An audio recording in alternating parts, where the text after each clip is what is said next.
এমনটাই পাঁচটা শূন্য বলছে, মোটামুটি ইঙ্গিত স্পষ্ট অক্টোবর থেকে লাগু হচ্ছে।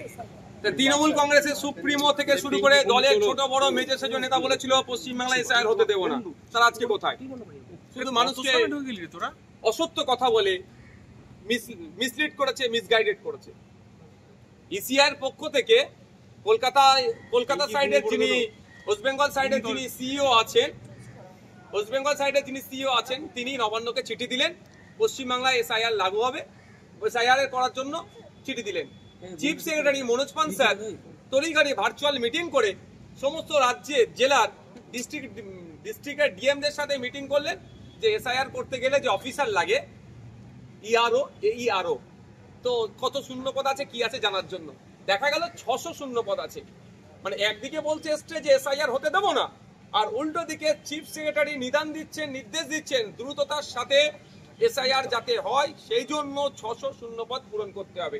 তো আমার বক্তব্য আপনাদের মাধ্যমে যে তৃণমূল কংগ্রেসের এই দ্বিচারিতাকে একটু দেখুন। এসআইআর ইতিপূর্বে আমাদের দেশে 13 বারের অধিক হয়েছে, লাস্ট 2002 সালে এসআইআর হয়েছে, ওয়েস্ট বেঙ্গলে 28 লক্ষ নাম বাদ পড়েছে। তবে হ্যাঁ, আজকের এসআইআর নিয়ে যে রাজনৈতিক টানাপোড়েন চলছে, যে রাজনৈতিক ফায়দা নেওয়া চলছে, এটাকে আমরা ধিক্কার জানাচ্ছি। আমরা চাইব যাদের ভোটার লিস্টে ডবল নাম আছে তাদের নাম বাদ পড়ুক, যাদের পুরো যারা মারা গিয়েছে ভোটার লিস্টে এখনো নাম আছে তাদের নামগুলো অমিট হোক, এখান থেকে শিফট করেছে যেখানে বোথ জায়গায় প্লেসে নাম আছে সেগুলো অমিট হোক এবং নতুন নাম ইনক্লুড হোক। তবে হ্যাঁ, যেভাবে বিহারে এই ইসিআই যে নোংরামি করেছে, জীবিত মানুষকে মৃত দেখিয়েছে, যদি ওটা করে আমরা এআরও গুলোকে নজর রাখবো। সেটা শুনুন, একটা কথা আমি দায়িত্বহীন ভাষায় স্পষ্টভাবে বলছি, প্রয়োজনে যদি ইলেকশন কমিশন আমাদের সহযোগিতা নাই স্বচ্ছতার সাথে ভোটার লিস্ট রাখার জন্য আমরা সহযোগিতা করব, কিন্তু এই স্বচ্ছতার নাম করে বৈধ ভোটারকে রাজনৈতিক ফায়দা নেওয়ার জন্য মৃত ভোটার যদি ঘোষণা করে, তাহলে যারা এআরও থাকবেন, যারা বুথ লেভেল অফিসার বিএলও যারা থাকবেন, আমরা কিন্তু সেগুলো নজর রাখবো। আমরা গণতান্ত্রিক প্রক্রিয়ায় যেমন মাঠে ময়দানে তার গণতান্ত্রিক প্রক্রিয়ায় জবাব দেবো, আইনি মাধ্যমে জবাব দেবো। আমাদের একদম স্পষ্ট বার্তা যে ভোটার লিস্টে যেমন দুর্নীতিভাবে কেউ না নাম ঢোকাতে পারে, ঠিক একইভাবে ভোটার লিস্টে দুর্নীতি করে বৈধ ভোটারের নাম না বাতিল হয়। জম্মু কাশ্মীরের বিধায়ক মেহরাজ মালিককে পিএসএ আইনের আওতায় এসে গ্রেফতার করেছে, কি বলবেন বিষয়ে? ভারতবর্ষে মানে এই প্রথম কোন একজন বিধায়ককে বা কাশ্মীরের ইতিহাসে প্রথম একজন পেশা অ্যাক্টে গ্রেফতার করেছে। অপরাধটা কি ছিল? তা অপরাধটা গুরুতর কিছুই নয়। হকেই যেমন আমাকে 42 দিন আটকে ছিল, অপরাধটা হচ্ছে ন্যায়ের পক্ষে কথা বলেছে। এই যারা অন্যায়কে প্রাধান্য দেয়, সুর মিলায়, এই মালিক সাহেব সে কাজটা করেনি, এটা অপরাধ। এটা ভারতবর্ষের গণতন্ত্রের জন্য একটা কালো দিন। একটা জনগণের ভোটে নির্বাচিত, আর ভারতবর্ষের ডেমোক্রেসি পৃথিবীর সব থেকে বড় ডেমোক্রেসি, সর্বশ্রেষ্ঠ ডেমোক্রেসিতে এই ধরনের কাজকে মেনে নেওয়া যায় না। আমরা ধিক্কার নিন্দা জানাচ্ছি, অবিলম্বে এইটা প্রত্যাহার করা হোক এই আবেদন করছি। বলছি, নেপাল ইস্যুতে আপনি ফেসবুকে একটা পোস্ট করেছেন, মূলত কি বোঝাতে চাইছেন?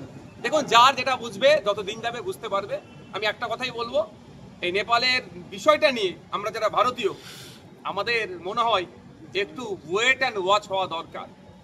এটার মধ্যে গভীর ষড়যন্ত্র থাকতে পারে। আমাদের দেশের ক্ষেত্রে, দেশের নিরাপত্তার ক্ষেত্রে একটা গভীর ষড়যন্ত্র থাকতে পারে। তা আমি অনুরোধ করবো একটা কথাই, যে এই বিষয়টা ওয়েট অ্যান্ড ওয়াচ হওয়া দরকার।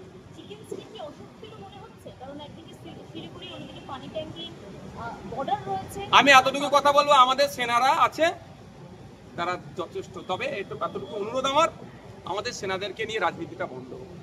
আমাদের সেনারা আমাদের চিকেন নেক থেকে শুরু করে মানে চিকেন নেক, হ্যাঁ নেক বলেছি, আবার এটাকে নিয়ে আবার বিতর্ক তৈরি হবে।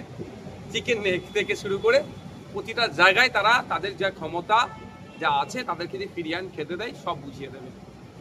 তবে আমি আবারও রিপিট করছি, নেপাল নিয়ে এই একটা নির্বাচিত সরকারকে দেশ থেকে তাড়িয়ে দিয়েছে, সরকার হেলিকপ্টার চড়ে পালিয়েছে, এইটা নিয়ে যারা করছেন একটু এর ব্যাকগ্রাউন্ডটা দেখুন।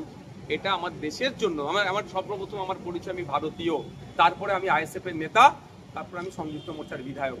আমার প্রথম পরিচয় আমি ভারতীয়।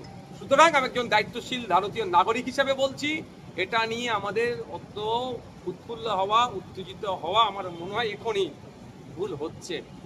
এটা আন্তর্জাতিক কোনো চক্রান্ত থাকতে পারে, মেবি আমার দেশকে কোণঠাসা করার জন্য। আজকে দেশের একটা যে প্রধানমন্ত্রী চলছে তার সাথে আমার বনিমানা হয় না, তার নীতির আমি চরম বিরোধী, তার আমি বিরোধী, কিন্তু দেশটা আমাদের। কালকে ওই চেয়ারে যে কেউ বসার ক্ষমতা রাখে, এই সিআই সংবিধান সেই পাওয়ারটা দিয়েছে, ভোটে যদি মানুষ তাকে চায়। সুতরাং তার জন্য আমি আমার দেশের কোনোভাবেই বিপর্যয়ের দিকে চলে যাক, ক্ষতি হোক, এটা আমি চাইবো না। কি ধরনের ষড়যন্ত্রের বন্ধ পাচ্ছেন? সময় কথা বলবে, আমি তো ইন্টারন্যাশনাল বেশি না, কিছু কিছু জানতে পারছি, সময় দেখবেন। আমেরিকা আবার বন্ধুত্ব করার চেষ্টা করছে, এদিকে ভারতের পার্শ্ববর্তী দেশগুলো সেগুলো জর্জরিত হয়ে আছে বিভিন্ন গন্ডগোলের মধ্যে, মানে কোথাও গিয়ে কি মার্কিন অনুকূলী হলেন দেখছেন? দেখুন, মার্কিন সাম্রাজ্যবাদীরা সবসময় আমাদেরকে শোষণ করতে চেয়েছে। আমাদের সাথে বন্ধুত্ব করার জন্য হাত বাড়াচ্ছে, অনেক আগে হাত বাড়াতো, কিন্তু আমাদের উপরে যখন একের পর এক যখন ট্যারিফ বসাতে লাগছিল, যদি আমরা জবাব দিতাম না তখন ওরা হাঁটু করে বসতো। দুর্ভাগ্য এটা আমাদের। যখন আমাদের নাগরিকদেরকে হাত পা বেঁধে ওদের মানে কার্গো ফ্লাইটে যখন নিয়ে ফেরত পাঠালো, ওই সময় যদি আমরা একটু চেপে বসতাম না, ট্রাম্প হাঁটু করে বসতো। ট্রাম্প হচ্ছে একজন প্রেসিডেন্ট হলো, এমনি একজন হচ্ছে আপাতমস্তক একজন ব্যবসায়ী, উনি ব্যবসাটা ভালো বুঝে। আর ব্যবসায়ীকে যদি আমরা লস দেখাতে পারতাম তো ব্যবসায়ী হাঁটু করে বসতো। এখন লস দেখাচ্ছি আমরা যে তোমার লস হচ্ছে, হাঁটু করে বসতে চাইছে। এটা অনেক আগেই মোদিজির করা দরকার ছিল। তারা কোথায়? মোদিজির জিতার জন্য যারা যজ্ঞ চালিয়েছিল, আজকে তাদেরকে আমি দেখতে চাইছি যারা যজ্ঞ চালিয়ে মোদিজির আপনার ট্রাম্পের যাতে যেতে তার জন্য বলেছিল, আর তারা ট্রাম্প জেতার পরে ভারতীয়দেরকে ওই দেশ থেকে ছেড়ে চলে আসতে বলছে। ভারতীয় পড়ুয়ারদেরকে দেশ থেকে পাঠিয়ে দেওয়ার অপচেষ্টা চালাচ্ছে, আমার ট্রাফিক আপনার শুল্ক চাপাচ্ছে। এখন তাদের মুখে কোনো কথা নাই কেন?